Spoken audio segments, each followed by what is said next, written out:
1001 obstacles infranchissables pour l'OTAN sur le sentier d'une guerre avec la Russie. D'exercices militaires effectués en Europe de l'Est ont poussé le commandement militaire américain à s'inquiéter de l'issue d'un éventuel conflit militaire avec la Russie.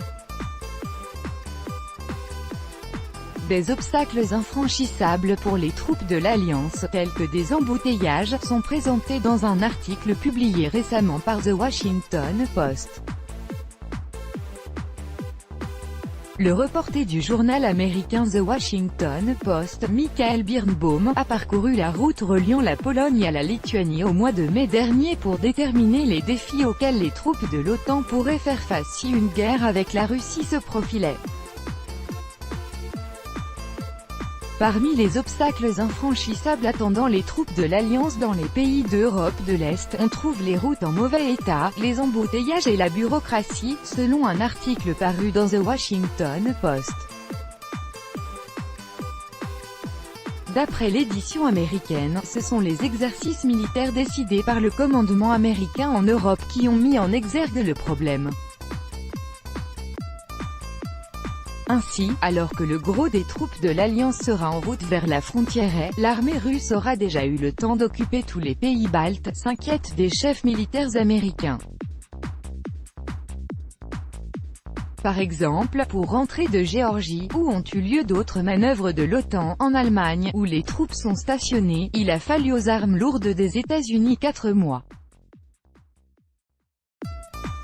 Un escadron de l'armée avait prévu, l'an dernier, 2 semaines pour amener par train leurs véhicules blindés Stryker vers l'Allemagne à partir du littoral géorgien de la mer Noire. Cependant, il leur a fallu 4 mois pour l'effectuer.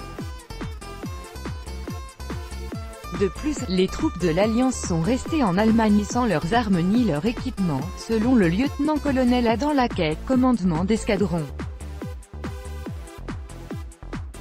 Les rails des chemins de fer dans les pays baltes sont plus larges que ceux en Europe occidentale, c'est pourquoi il a fallu laborieusement décharger les trains, puis les recharger à la frontière entre la Pologne et la Lituanie, ce qui ajoute des jours au mouvement majeur de troupes.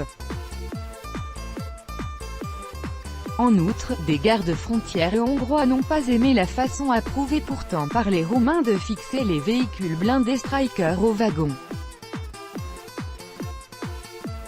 Il a fallu donc détacher les chaînes des 12 wagons et les ajuster de nouveau, a précisé M.